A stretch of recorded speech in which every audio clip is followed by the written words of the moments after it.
Yun, no? Sige po, bago po tayo magsimula, let's all bow our heads and let's pray. Father God in heaven, we thank you, Lord,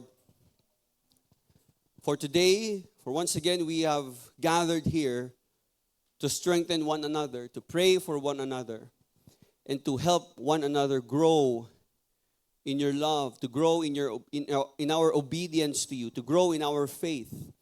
Panginoon, we ask, Lord, your Holy Spirit to speak into our lives.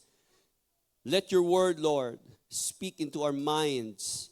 Baguhin niyo po kami, Panginoon, ng iyong salita. Change us, Lord, from the inside out. At Panginoon, dalangin namin, patuloy po na lumalim ang aming pananampalataya sa iyo. Teach us, Lord God, what it means to trust you, what it means to have faith in you. Thank you, Jesus. I-bless niyo po ang bawat isa na narito. Help us grow more and to know you more, deeper each day. Gamitin mo ako, Panginoon, as your servant, anoint your servant. Use me, Lord, as your mouthpiece. Itago niyo po ako sa inyong likuran. At ang glory mo lamang, Panginoon, makita sa umaga nito. In Jesus' mighty name we pray. Amen and amen. So today we continue in our journey through the 11th chapter of Hebrews. At inabot na tayo ng isang taon, di pa natin natapos ito. Pero patapos na po tayo, no? 3 chapter na lang. And chapter 11 is the great chapter that shows what faith looks like in the lives of ordinary people. So as we've mentioned for a couple of weeks na pag-aralan natin, nakalista dito ngayon sa chapter 11 ang mga pangalan ng mga tao na nanampalataya sa Diyos. Na bagamat sila din ay mga ordinaryong tao, kagaya ko, kagaya mo, kagaya nating lahat, dahil sa kanilang pananampalataya ay nakita nila ang pagkilos ng Diyos. So, we already seen Abel. Pinakita ni Abel sa atin that faith must worship sa way ng Panginoon, sa paraan ng Diyos. We have learned about Enoch. Enoch showed us that faith walks with God. It means we are in alignment sa direction ng Panginoon. And right now, in chapter 11, verse 7, we come now to Noah, who is one of the familiar characters in the Bible. At pinapakita naman sa atin dito that Noah's faith shows us that ang totoong faith po ay sineseryoso ang sinasabi ng Diyos. Okay? So we've entitled our message today, Obedience Before Evidence. Sabihin nga po natin, obedience, isa pa malakas, sabihin mo, obedience before evidence. So ito po ay pagpapatuloy pa rin ng ating series, Anchored in Christ, as we study the book of Hebrews. So let's open our Bibles in Hebrews chapter 11, verse 7. Yan. If you have your Bibles, babasahin ko po sa Tagalog. Hebrews 11, verse 7. Dahil sa pananampalataya, pinakinggan ni Noe ang babala ng Diyos tungkol sa mga bagay na mangyayari, ngunit hindi pa niya nakikita. Gumawa siya ng isang malaking barko upang siya at ang kanyang pamilya ay maligtas. Sa pamamagitan nito ay nahatulan ang sanlibutan, ngunit si Noe ay ibinilang na matuwid dahil sa kanyang pananampalataya sa Diyos. May the Lord bless us in reading His Word. So, sabi ng Bible, by faith, Noah, he was warned. Okay, binalaan siya ng Diyos, mayroong warning ang Diyos patungkol sa isang bagay na hindi pa nila nakikita nung panahon nila. So, isipin nyo, no? Kung meron kayo dyan highlighter, no? I-underline nyo, yung things not yet seen, o sa Tagalog, yung mangyayari ngunit hindi pa niya nakikita. So, merong babalaan Diyos na merong judgment na mangyayari, may hahatulan, may paghahatol na darating kay na hindi pa nila nakikita. Okay, and that's really the heart of the story of Noah. God told Noah that something was coming that Noah has never seen before. Ibig sabihin, merong isang bagay na mangyayari in the history of civilization na kailanman ay hindi pa nila nakita noon. It never happened before. At inutos ng Diyos kay Noah ang isang bagay na kung titingnan ng mga tao, parang walang katuturan. Walang kabuluhan yung ginagawa ni Noah. But you know what? Noah believed God. And that's what makes Noah's faith so remarkable. Yun ang dahilan kung bakit isa si Noah sa mga nakalista dito sa heroes of faith. Kasi po, ang pananampalataya po ay hindi lang po pananampalataya o nagtitiwala kapag obvious at nakikita natin yung sinasabi ng Diyos. Ang totoong faith po ay nakikita kapag yung salita ng Diyos hindi na tumutugma sa mga nangyayari sa buhay mo. Doon na talaga nasusubok yung pananampalataya ng isang tao. Si Noah po ay nabuhay sa panahon kung saan lahat ng mga tao ay makasalanan. Actually, yung Hebrews chapter 11 verse 7 ay summary ng Genesis chapter 6 to 9. Kumbaga, yung Genesis 6 to 9, nakita po ng Diyos na sobrang lala na po ng kasalanan ng mga tao. Lahat po na nasa puso ng tao ay puro kasamaan na. Yun ang description ng Bible. Kaya kinailangan ng Diyos i-restart. Okay? Kinailangan ng Diyos simulan muli, gunawin ang buong daigdig. So kung isipin nyo, nagkabaha dyan sa Bulacan, sa Pampanga, may mga nabaha tayo, may bumabaha dyan. Isipin nyo na lang, nung panahon ni Noah, bumaha ang buong mundo. So lahat nalunod, except lang kay Noah at ang kanyang pamilya. Amen? So, yung mga tao nung panahon ni Noah, they were living in a different direction. Salungat sila sa gusto ng Diyos. But Noah believed God and he moved on the direction of God. So ano ba ang tinuturo sa atin ng pananampalataya ni Noah? What does Noah's faith teach us today? Now, based on our text, ito po yung pinakamensahe. Here's our big idea. Faith obeys today because it trusts God with tomorrow. Okay, basahin nga natin sabay-sabay. 1, 2, 3, go. Isa pa ulit, yung may almusal. Okay. 1, 2, 3, go! Yan. So madaling tandaan. Faith obeys today because it trusts God with tomorrow. So ang pagsunod, hindi yung bukas na lang, next time na lang. Ngayon ka sumusunod kasi may sinabi ang Diyos sa'yo.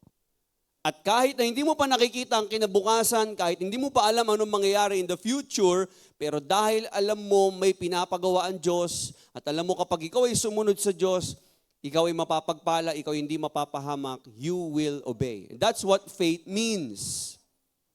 And today, we're going to see 3 things about the faith of Noah. Ang tinuturo sa atin dito, we need to see what others don't see, we need to stay when others walk away, and we need to show what we believe. 3 bagay lang. See what others don't see, stay when others walk away, and show what you believe. So let's look at the first one. See what others don't see. Sabi po ng verse 7, by faith, Noah being warned by God about things not yet seen. So ang faith po ni Noah ay nagsimula sa isang warning, sa isang babala. Okay? So God comes to Noah in Genesis chapter 6 at sinabi ni God kay Noah, the end of all flesh has come before me. Panahon na para wakasan ko na ang kasamaan ng mga tao. So sinabihan ng Diyos si Noah na ang judgment niya ay paparating na. And God tells Noah to build an ark. Okay, sino po dito familiar na sa story ni Noah? Yan, so kung di kayo familiar, this is what happened. Sabi ng Diyos kay Noah, Noah, gugunawin ko ng buong mundo. Malulunod lahat sa baha. Magkakaroon ng great flood. Okay? So gumawa ka ng ark para maligtas kayo. So isipin nyo, no? Nung panahon po ni Noah, hindi pa po umuulan. There never had been a flood or rain. So they never saw rain before kasi hindi naman nila kailangan nun dahil iba pa po ang structure noon ng daigdig. Hindi pa sila nakakita ng baha. So they have no idea, especially Noah, wala siyang idea ano mangyayaring klaseng judgment. There had never been a worldwide flood. Wala pa po nangyari sa history nila noon. So kung magbabalik tanaw siya, hindi niya pwedeng sabihin na, alam ko, magtitiwala ako sa Diyos kasi nangyari na to alam ko na to Hindi. Hindi naiintindihan ni Noah yung nangyayari. Unlike sa atin, gets natin yon. So he had only the word, the warning. Walang explanation. He only had the word from God.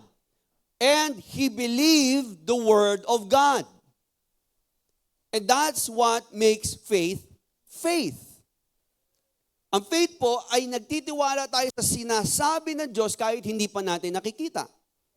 Kasi kung ang gusto lang ng Diyos na paniwalaan mo ay yung mga bagay na nakikita, hindi mo na kailangan ng pananampalataya. Nakita mo na Tama po ba?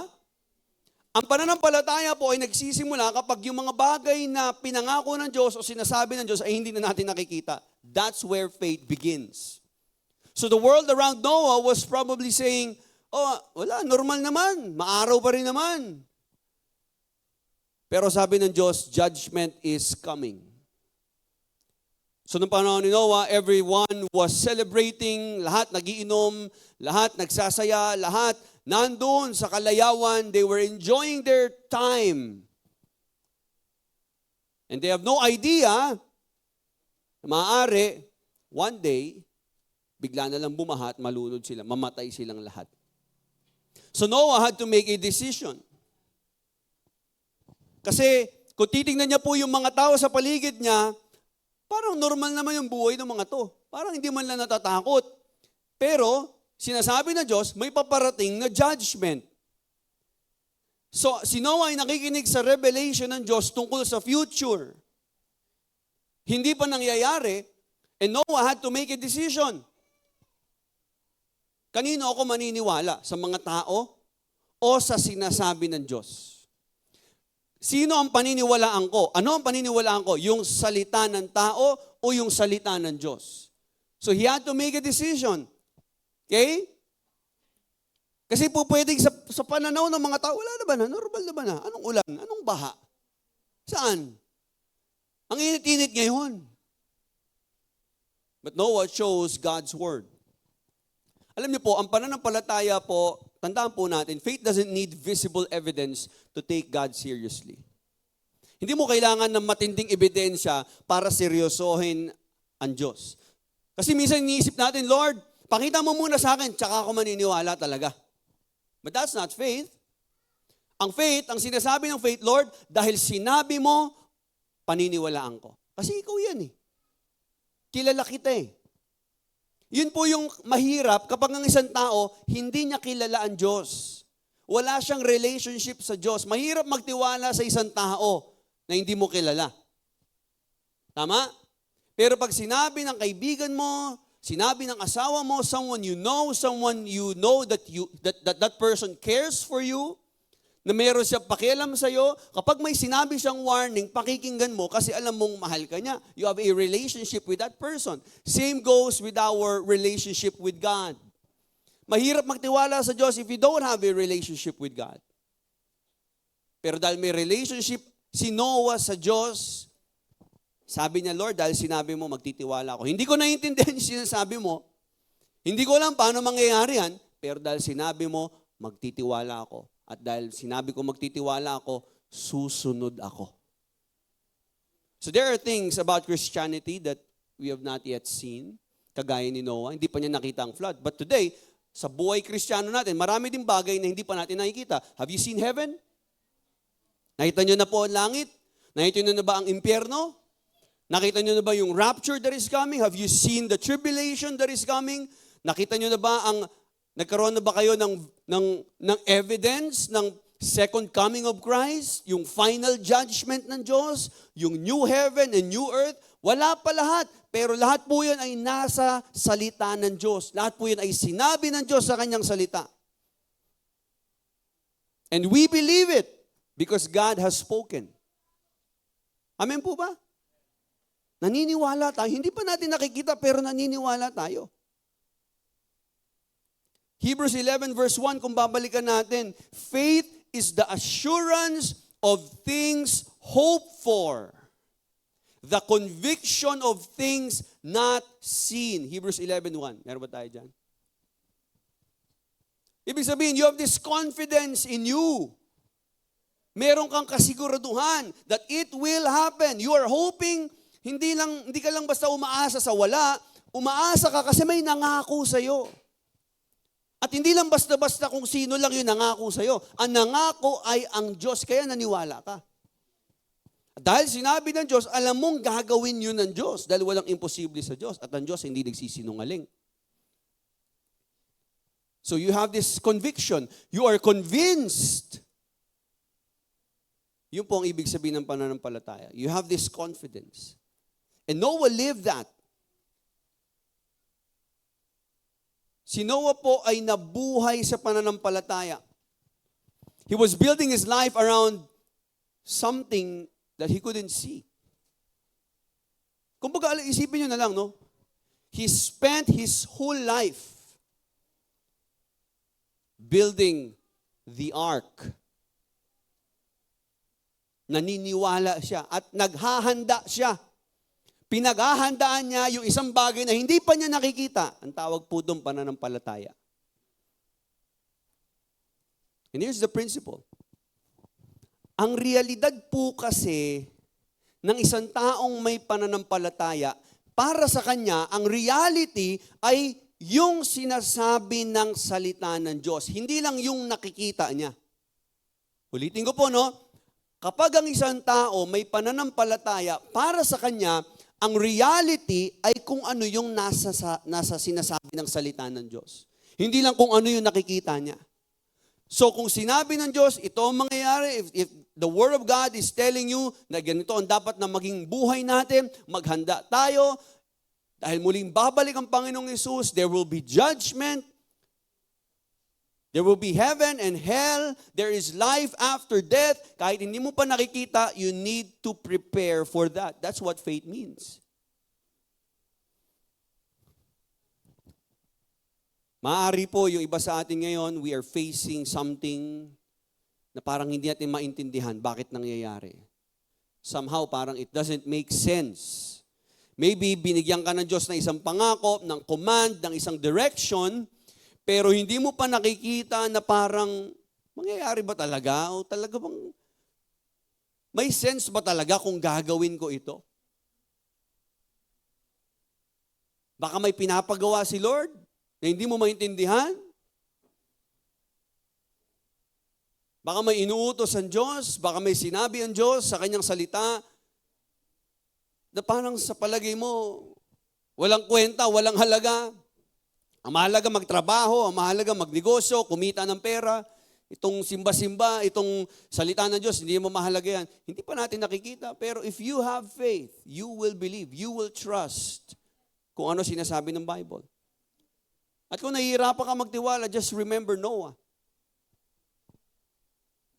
So, brothers and sisters, don't let what you see make you doubt what God has said. Hindi dahil ito ang nakikita mo ngayon, hindi dahil ito ang nangyayari sa buhay mo ngayon, magdadalawang isip ka na sa pinangako ng Diyos sa'yo. Hindi po ganun ang faith.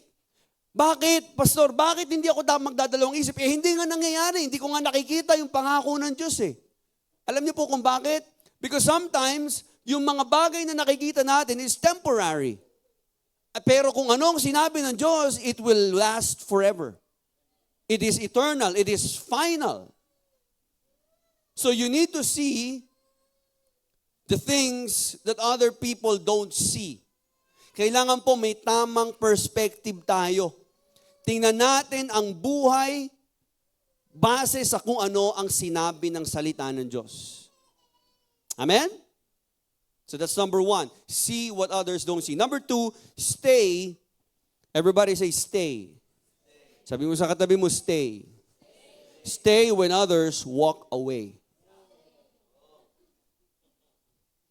Yung iba, nagtatalikuran na sa kanilang pagtitiwala sa Diyos. Yung iba, ayaw na.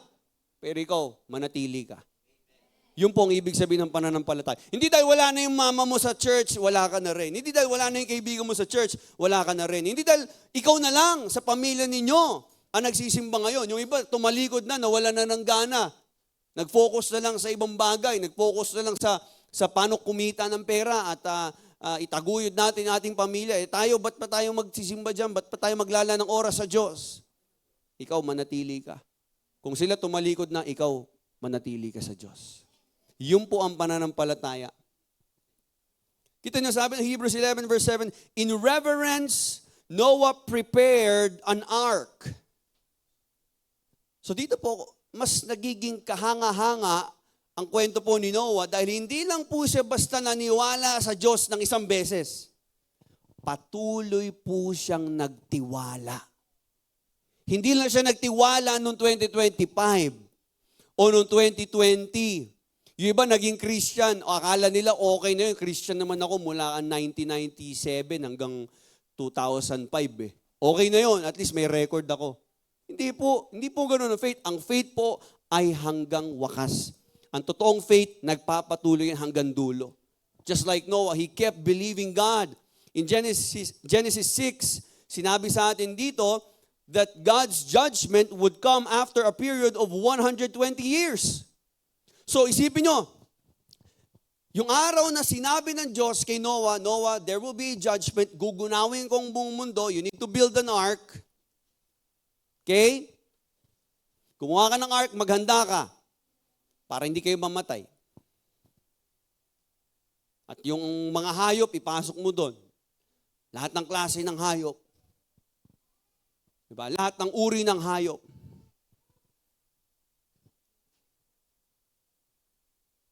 Okay, Noah, gets mo? Opo, Lord. Hindi yun next week nangyari. 120 years pa bago natupad yung sinabi ng Diyos. He waited for that time. And we don't know every detail kung gaano talaga katagal yung construction ng ark. So, hindi ko alam kung si Noah ay may background sa engineering, sa architecture, foreman ba siya or what? May waterproofing kaya yun, Bin? Siguro, no? Kasi tatagusin yan, eh, no? Wala pang Maynilad, pero ang daming baha nun, no? Pinakawalan nila. Ewan ko saan galing yung dam nun, Kuya Waltz. So we don't know every detail, pero titingnan natin, makikita natin, ang Bible, pinapakita sa atin, ang haba ng pasensya ng Diyos. Isipin mo, pwede naman niya gunawin na, okay, Noah, okay na? Gawa na? Game na? Diba? Okay na, pasok na kayo dyan ha? Okay na to? O Noah, in 2 weeks, kamahingay, tayo-tayo lang. Hindi, inantay ng Diyos. Inantay ng Diyos, makita ng mga tao si Noah. Gumagawa ng ark, tirik ang araw, hindi nila alam para saan yun. Noah, ano yan? Ark daw, magkakabaha eh. Baha! Ano yun? Ano baha? Uulan. Anong ulan? Buang ka na dyan, Noah. Ay, si mga tao, tatawanan si Noah. Dadaanan naman yung mga tao. Si Noah, gumagawa lang. Siguro, alam niyo yun, parang tingin nila kay Noah eng-eng na talaga. Ay, si Noah, nabaliw yan eh. Nabaliw na yan. Alam mo kung bakit? Pray ng pray kasi. Hindi nagiinom ng alak, kagaya natin. Di ba, kailangan mo rin ng alak eh.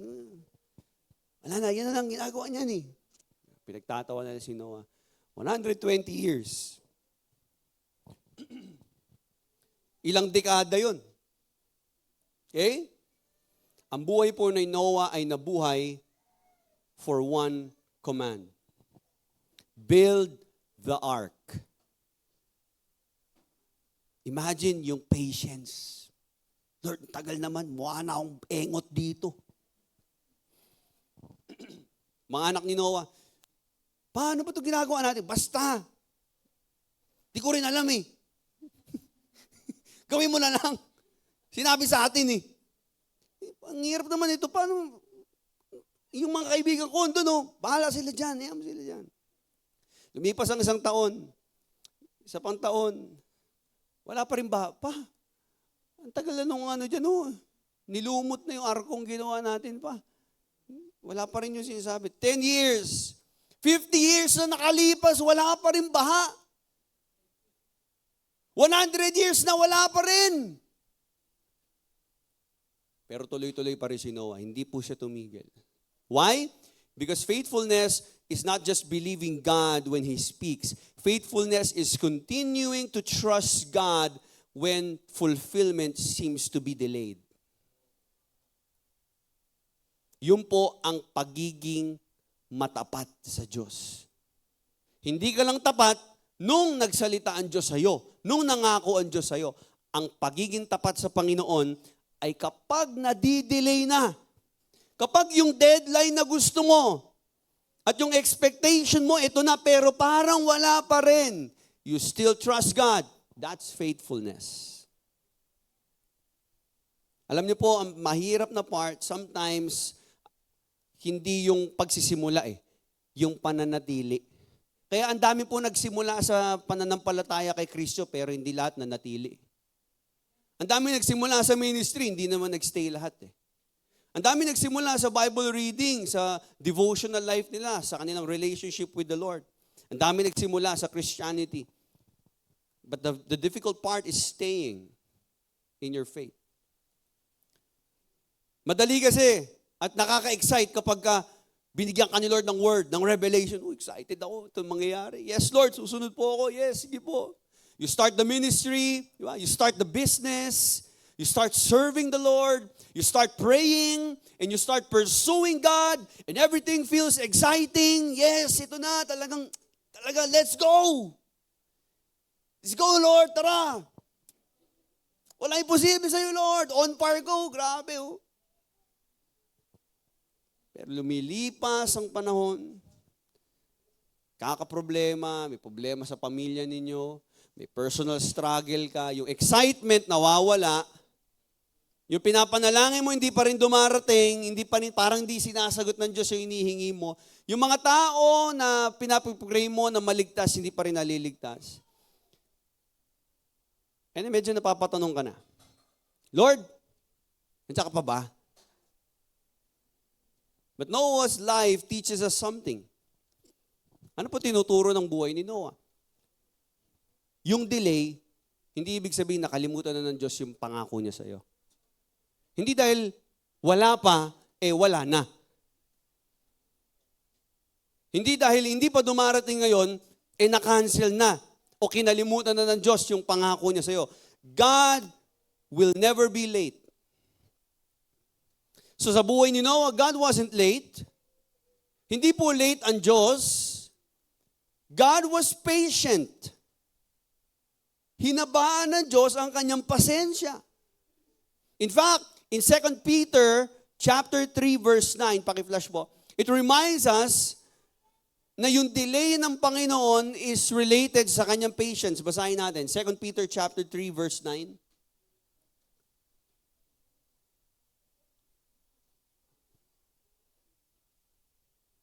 Ayan. Sabi diyan, the Lord is not slow in keeping His promise, as some understand slowness. He is patient with you, not wanting anyone to perish, but everyone to come to repentance. So kita nyo, ang Diyos, may pangako. Pero hindi niya dinidelay yon para lang i-delay, para lang magbagal. Actually, pwede naman bumalik na si Jesus Ayusin niya na lahat dito Nagkakagulo na tayo dito Nagpapatayan na yung mga bata di ba? Nagbabarilan na sa school. Ang gulo na ng mundo natin Nagnanakawan na yung mga government officials. Naglolokohan na lang tayo. magbobotohan na naman, sino na naman ang iboboto natin? Paulit-ulit na lang, mayor, presidente, senador, wala talagang nangyayari. Pasama ng pasama ang tao, pagulo ng pagulo ang mundo, wala na sa ayos. And pwede naman bumalik na ang Diyos, ayusin niya na lahat, kunin niya na tayo dito. Para wala nang kahirapan, wala nang problema, wala nang bayarin, wala nang sakit at karamdaman. Pero bakit hindi pa rin siya bumabalik? It's because God is patient. Kung tutuusin lang, ayaw po ng Diyos, maimpyerno lahat ng tao. Kaya po, ini-extend ni Lord yung patience niya. Ang dami pa kaya nating mga mahal sa buhay na hindi pa nakakakilala sa Diyos. Asawa mo, anak mo, magulang mo, wala pa sila sa Panginoon. At kung babalik si Jesus ngayon, baka saan sila mapunta? Hindi sila mapupunta sa langit. Dahil ang kaligtasan, wala po sa relihiyon, na kay Jesus. Jesus is the way, the truth, and the life. No one comes to the Father except through me, sabi niya. Kaya hindi pa siya bumabalik. Maybe God is extending His patience. So, nung panahon ni Noah, ganun po ang nangyari. Okay? Noah's generation experienced the patience of God. They had time to repent. They had time to respond. 120 years, siguro sapat naman na yun. It's a lifetime. They had time to believe. They had time to listen. But they did not. Imagine, anong uri ng mundo meron si Noah during his time. Picture out natin. Nung panahon ni Noah, he was building the ark, everyone was living their normal life. Kumakain, nagsasamgyupsal, nagiinom, nag-aasawahan, 3 asawa, nagnenegosyo, papayaman sila lahat. They were raising their families. Kumbaga, it's the daily routine. Di ba? Sila, focus sila doon. Ito, routine natin, itong buhay natin, magpakasaya tayo. We're enjoying our life. Punta tayo dyan, punta tayo dito, kain tayo dyan. O 3 asawa ko, so what? 3 wife, what a life daw, di ba? O, yun ang buhay nila eh. Yun ang buhay, di ba? Diba? Ngayon, ganun din naman eh. And then, ito si Noah ngayon. So, kumaga parang si Noah yung medyo eng-eng, sila normal sila. Noah is building an ark every day. Siguro yung mga tao sa paligid, baliw na talaga. Noah is so crazy. Wala na eng-eng na yan sa Diyos niya. But Noah was not crazy. He was convinced. Akala ng mundo, sinasayang ni Noah yung buhay niya sa paggawa ng ark. Pero meron kasing naiintindihan si Noah na hindi nila naiintindihan. Alam niyo po kung ano? It's never a waste of time to obey God. Ang pagsunod sa Diyos, hindi yan sayang. You're not wasting your life if you're obeying God. And sometimes obedience will look foolish before it looks faithful. Minsan kailangan mo ituloy yung ginagawa mo, yung pinapagawa ni Lord. Kahit yung ibang mga tao sa paligid mo, iba yung ginagawa. At sasabihin sa'yo ng mga tao sa paligid, ba't ka pa nag-church dyan? Wala man nangyayari. But Noah kept building. He was building according to the Word of God. And here's what I want you to remember. Faithfulness is not just starting when God speaks, it's staying when nothing seems to change. So kahit wala nagbabago sa sitwasyon mo, nananatili ka. Yun po ang pananampalataya. Some of you need that today. You need to stay. Stay faithful. Stay in God's Word. Stay in prayer. Stay in obedience. Stay in Christ. Huwag mong i-abandon ang calling mo, ang ministry mo, dahil walang nangyayari. Yung flood, hindi naman po dumating dahil tapos nang gawin ni Noah yung ark. Tinapos ni Noah yung ark kasi alam niyang paparating na ang flood. So you need to stay. Kagaya ni Noah. That's what faith means. Amen? Amen po ba? So what's number 1? Reviewin natin. Number 1? Sabay-sabay. 1, 2, 3, go. Number 2? And number 3, show what you believe. Show what you believe. Hebrews 11 verse 7, sabi po dito, makikita natin, by which He condemned the world. He condemned the world. Paano nangyari yun? That's a fascinating statement. How did Noah condemn the world?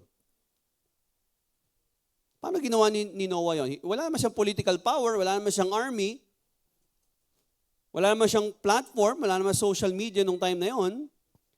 Hindi naman siya nakikipagtalo sa mga tao. Hindi naman siya nakikipagdebate. Pero how did Noah condemn the world?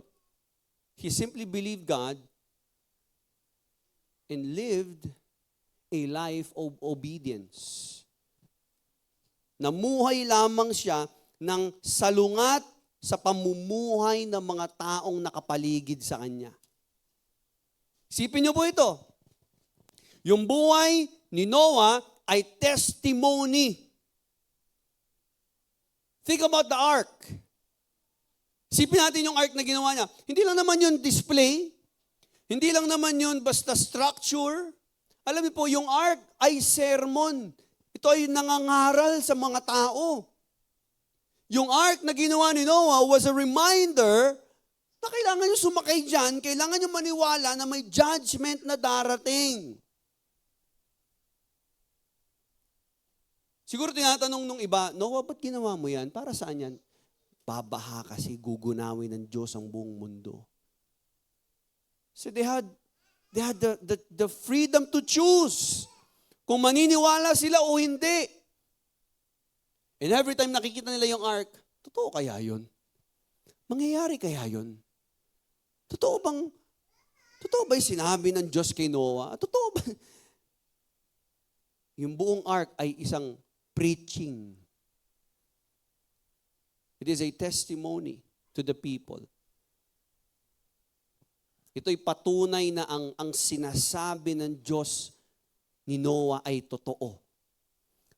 Ito'y patunay na ang judgment ay paparating. At nakikita nila si Noah, tinatapos yung ark kahit parang wala naman nangyayari. Yun ay patunay at ito ay nangangaral sa puso at sa isip ng mga tao na seryosohin niyo ang Diyos. Hindi ako nagbibiro, totoo to. It's hindi to prank, guys. Maniwala kayo. Gugunawin ng Diyos ang buong mundo. Ibig sabihin, yung faith ni Noah naging visible. Nakita ng mga tao. 2 Peter chapter 2 verse 5, ang tawag ni Peter, kumbaga tinawag si Noah dito sa 2 Peter 2 verse 5, a preacher of righteousness. Sabi niya, no? If He did not spare the ancient world when He brought the flood on its ungodly people, but protected Noah, anong description kay Noah? A preacher of righteousness and 7 others. Those 7 others was Noah's sons, his wife, and yung wife ng kanyang mga anak. Si Shem, si Ham, tsaka si Japheth. So only 8 people survived the flood. Bakit kaya 8 people lang? Because only 8 people believed. So yung buhay po ni Noah ay isang mensahe. Hindi niya lang sinabi na naniniwala siyang may judgment. Pinakita niya na talagang naniniwala siya. Ang faith po pinapakita. Paano natin mapapakita yung faith natin? Sa kung paano tayo nabubuhay. Si Noah, alam niya at nakita ng mga tao sa paligid niya na naniniwala talaga si Noah may paparating na judgment at gugunawin ng Diyos ang buong mundo. Bakit? Pinaghandaan niya eh. Sinunod niya ang Diyos. Nabuhay siya na parang talagang paparating na ang judgment. Now that's the challenge for us. Now church, listen. Ang Christianity ay hindi lang basta sinasabi mo yung mga tamang salita. Ang Christianity ay tungkol sa pamumuhay na angkop sa sinasabi mong pinaniniwalaan mo. Naniniwala kang babalik ang Panginoon. Naniniwala kang may impyerno. Naniniwala ka na ang tao makasalanan. Naniniwala ka na ang lahat ng tao kailangan ng tagapagligtas. Kailangan lumapit kay Jesus. Kung naniniwala ka talaga dyan, nakikita ba sa kung paano ka namumuhay? If you believe that Jesus Christ is coming, does your life reflect what you believe? If we believe na totoo ang langit at ang impyerno, that eternity is real, does your life reflect what you believe? Kung naniniwala po tayo na ang gospel, ang tanging paraan para maligtas ang mga taong makasalanan, ibinabahagi mo ba? Kung naniniwala po tayo na ang salita ng Diyos ay totoo, sinusunod ba natin? Here's the problem. Pwede kasing sabihin mong naniniwala ka, pero hindi ka naman namumuhay na parang naniniwala ka. Pero si Noah, yung faith ni Noah, nakikita eh.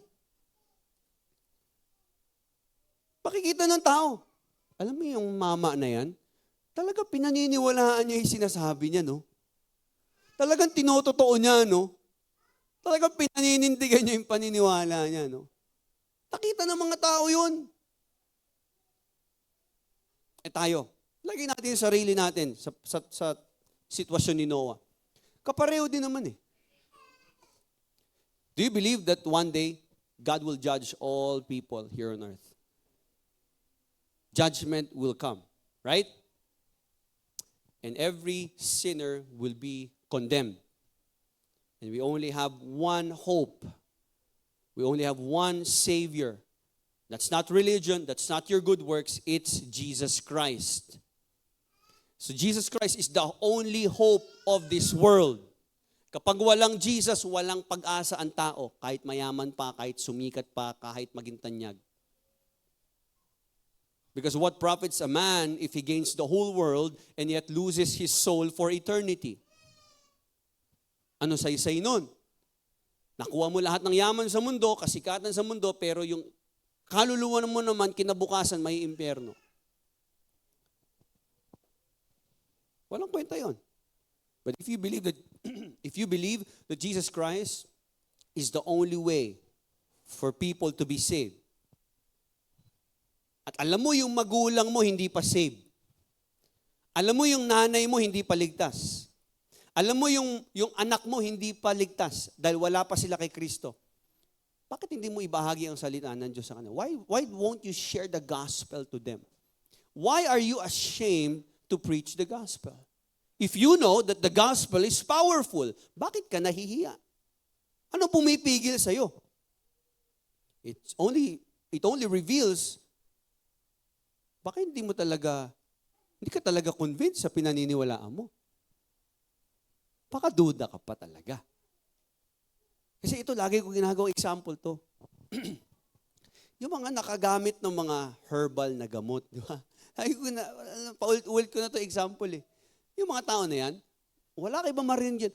Uy, try mo to. Gumaling talaga yung yung gout ko. Talagang natanggal yung ko. Gumaling talaga. Talaga ba? Gumaling talaga? Effective ba? Oo nga. Minsan sasabihin pa sa'yo, gusto mo, bibilan na lang kita, bayaran ko na lang. Tapos pag di ka gumaling, wag mo kong bayaran ha. Pag gumaling ka, doble mo. Diba?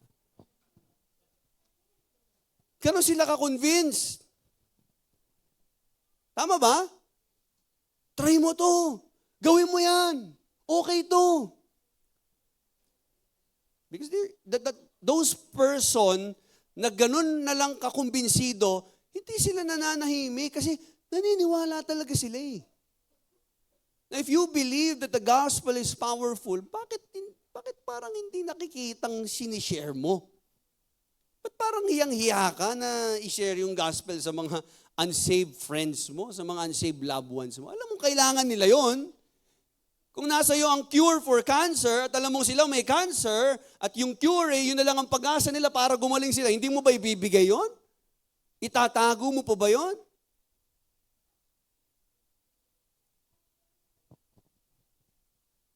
Tandaan po natin, our life is preaching something. Whether you realize it or not, your life is a sermon. Ang buhay mo ay isang sermon, isang preaching. Hindi ka man nag-homiletics, pero ang buhay mo, preaching na yan sa buhay ng mga taong nakapaligid sa'yo. Nakikita yan ng kapatid mo, ng magulang mo, preaching yan. Yung priorities mo, it is a preaching to them. Your priorities, preach.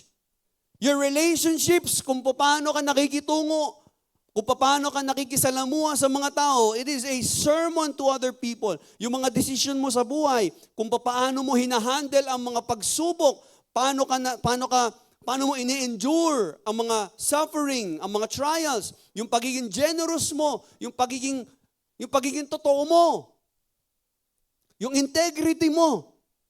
It preaches something to the people around you. Your faithfulness. Tandaan po natin, our family, our friends, see what we believe. Nakikita po nila kung anong pinaniniwalaan talaga natin.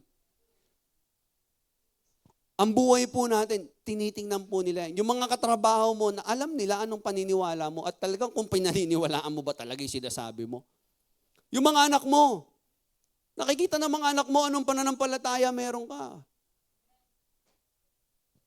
Ang tanong na lang, anong pinipreach ng buhay natin sa kanila?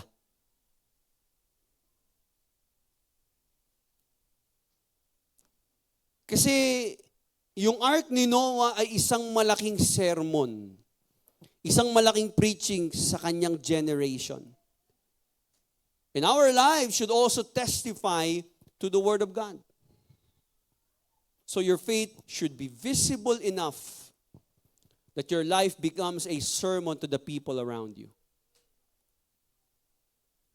Dapat ganun ka-visible, ganun katindi ang faith mo. Na kahit hindi mo sila ini-invite sa church, hindi mo sila pinipilit umattend, kahit hindi mo sila sinasalaksakan ng salita ng Diyos, yung buhay mo nakikita ng mga tao sa paligid, yung faith mo sa buhay mo. And here's the tragedy of Noah's generation. Isipin niyo po ito mabuti. Noah preached for 120 years. Ang ark ni Noah ay nanatiling nakatayo for 120 years as a testimony.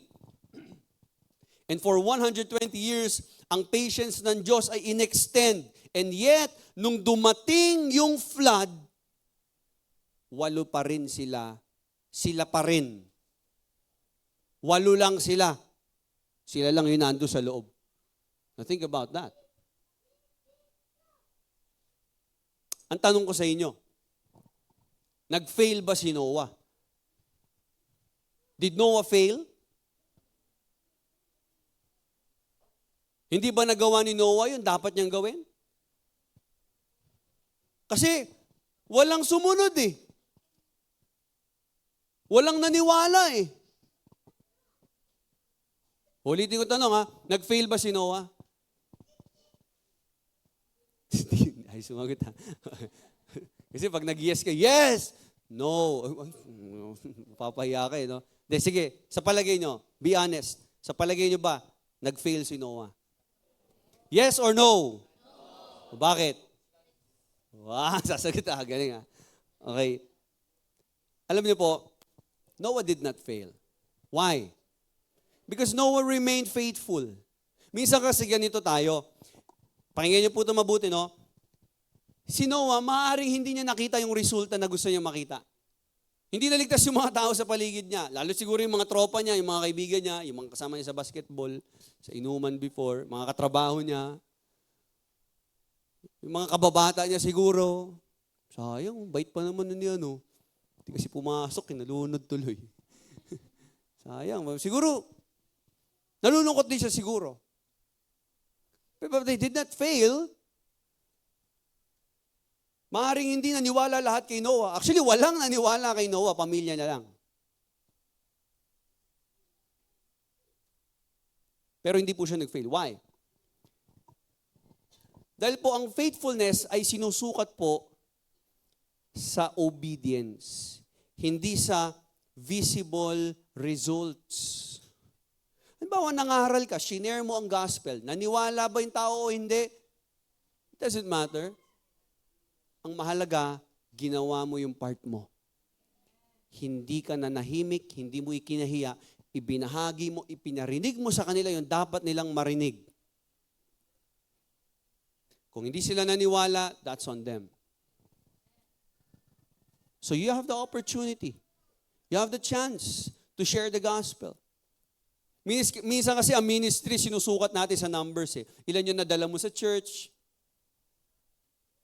Minsan sinusukat, makinig po kayo mabuti ha, yung mga may mga kamag-anak, anak, magulang, kapatid na hindi pa po ligtas. At alam nyo na ang kanilang kaluluwa ay papunta ng impyerno ngayon. Taas kamay ng may mga mahal sa buhay na alam nilang hindi pa saved. Marami pa. Okay, minsan ang evangelism, tinitingnan natin kung successful o hindi, depende sa kung gaano karaming tao yung naisama mo sa church. Hindi po eh. Ang mahalaga na i-share mo ang gospel sa kanila. Ang leadership, ganun din. Minsan sinusukat natin ang leadership sa results, sa achievements. Pero alam niyo po, ang tinitingnan ng Diyos, yung faithfulness natin. Naging faithful ba tayo in sharing the good news, in sharing salvation to people?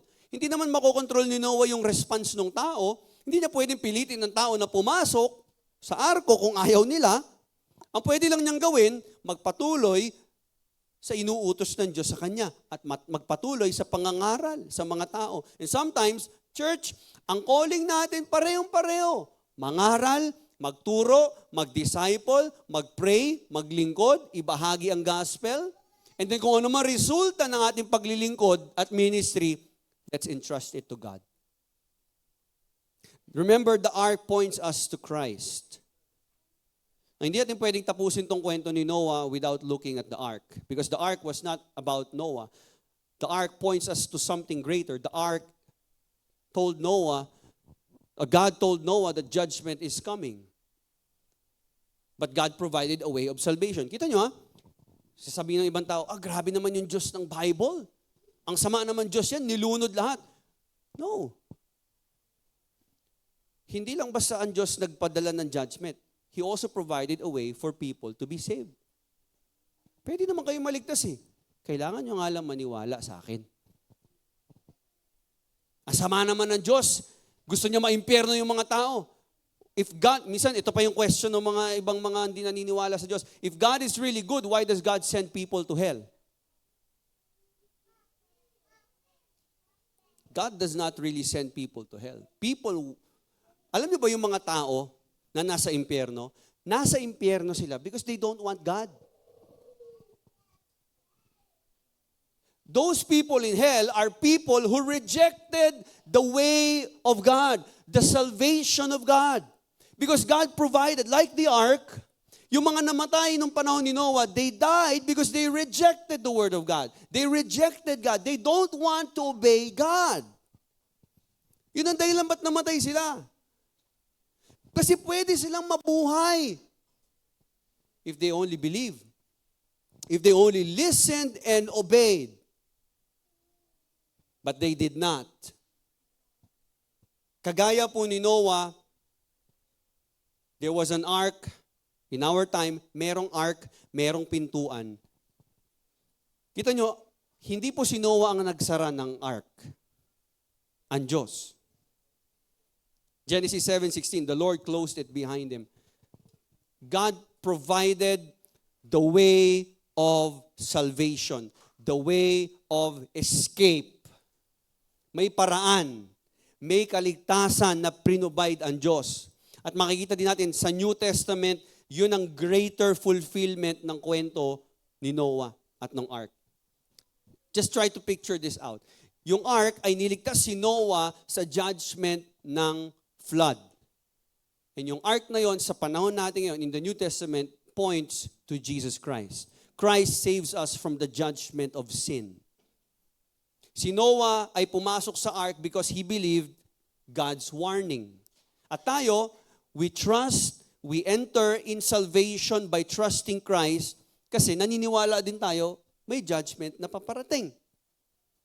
Ang ark ay hindi inimbento ni Noah. Ang instructions galing sa Diyos. Ang Diyos ang nag-provide nun. Ang salvation is not also something that we invent. God provided our salvation through Jesus Christ. That's why ang gospel ay good news. Makinig po kayo. Kasi hindi lang basta sinabi ng Diyos, okay, guys, paparating na ang judgment. Good luck, ha? Hahatulan ko kayo, ha? Good luck. Kita-kits na lang tayo sa judgment day. Hindi ganun si Lord. Ang sinasabi ng gospel ganito po, paparating na ang judgment, ha? Hahatulan kayong lahat ng mga makasalanan. Pero ito, merong paraan para maligtas kayo. Kailangan nyo lang magtiwala sa Kanya.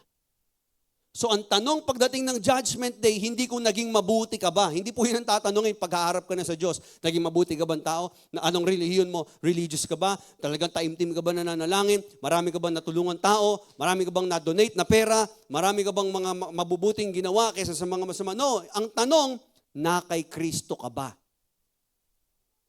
Kasi yung mga naligtas noong time ni Noah, ang tanong, pumasok ba sila sa ark? O tayo, sa panahon natin ngayon, ang tanong, pumasok ka ba sa kaligtasan sa pamamagitan ni Jesucristo? Yun ang hahanapin. Because the Bible doesn't tell us to save ourselves, it tells us to trust the one who saves us, and that is Jesus Christ. So what do we learn from Noah? Again, balik natin yung big idea natin. Ang tinuturo ng faith ni Noah, basahin natin ulit. 1, 2, 3, go. Faith obeys today because it trusts God with tomorrow. 3 simple things. See what others don't see. Stay when others walk away. And show what you believe. Noah believed God's word. Kahit na walang evidence, walang visible evidence. Noah remained faithful kahit na yung obedience niya napakatagal bago dumating yung pinangako ng Diyos. And Noah's faith became visible and his life became a sermon to his generation.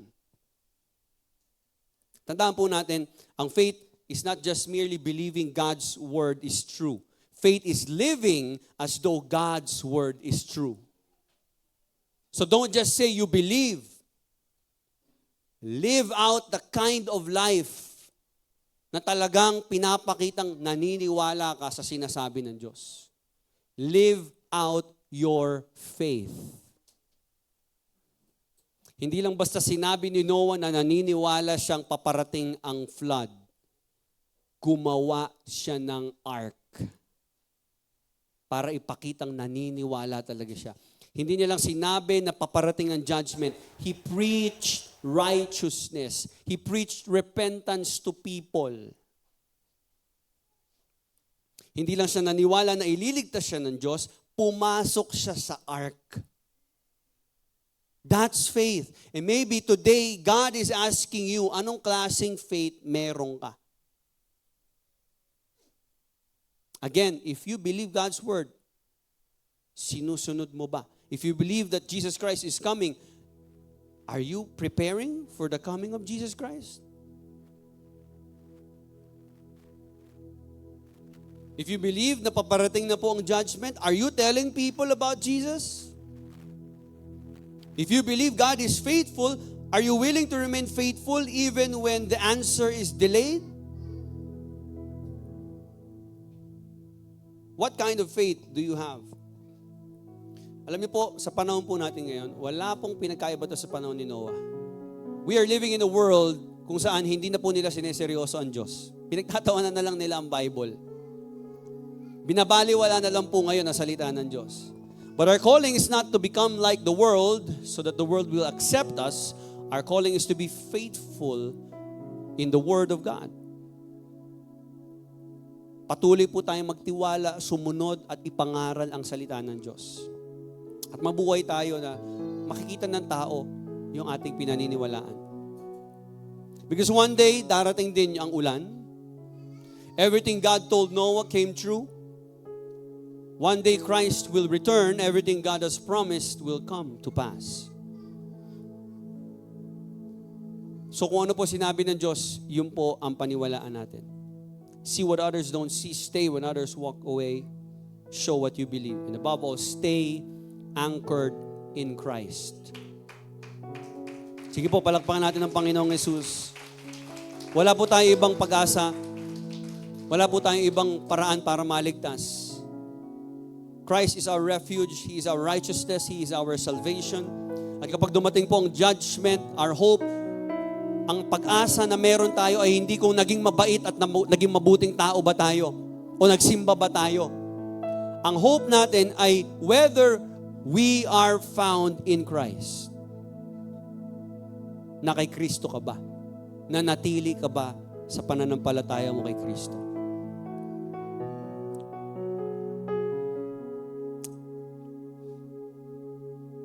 So again, faith is not merely believing God's word is true. Faith is living as though God's word is true. Mabuhay ka ayon sa pinaniniwalaan mo sa salita ng Diyos. Let's all bow our heads and let's pray. Father, we thank you for the example of the life of Noah. Salamat, Panginoon, at pinakita mo sa amin ang ibig sabihin ng tunay na pananampalataya. Tulungan mo kami, Panginoon, na makita ang mga bagay na hindi nakikita ng mga tao. Na paniwalaan ang salita mo kahit na ang aming kalagayan ay hindi kapareho ng iyong sinabi. Tulungan mo kami, Panginoon, manatili kapag ang mga tao sa paligid namin ay tumatalikod na. Help us, Lord, na manatiling faithful. Kahit na po yung obedience namin, Lord, ay mahirap. At minsan yung mga pinapanalangin at mga pinangako mo, hindi pa namin nakikita. Teach us, Lord God, to show what we believe. Ang buhay namin, Panginoon, nawa ay maging testimony na ang salita mo ay totoo. Forgive us, Lord, for sometimes we allowed circumstances to become louder than your promises. Forgive us, Lord, kung minsan mas concerned kami sa iisipin ng tao kaysa sa pagsunod namin sa iyo. Bigyan niyo po kami ng tapang kagaya ni Noah, ng boldness. Make us, Lord, a faithful testimony in our generation today. But Lord, we thank you for Jesus Christ, the true refuge, the only hope of our salvation. Hindi po kami nagtitiwala sa aming sariling kabutihan. Hindi po kami nagtitiwala sa aming mga mabubuting gawa, sa aming relihiyon. Not in our works, but in the finished work of Jesus Christ. Not in ourselves, but in our Lord and Savior, Jesus Christ. At nawa, Panginoon, ang aming pananampalataya na to kay Kristo ay manatiling tapat hanggang wakas. Thank you, Lord, for your word today. Teach us, Lord God, to remain faithful until the end. In Jesus' mighty name we pray. Amen and amen. God bless you all.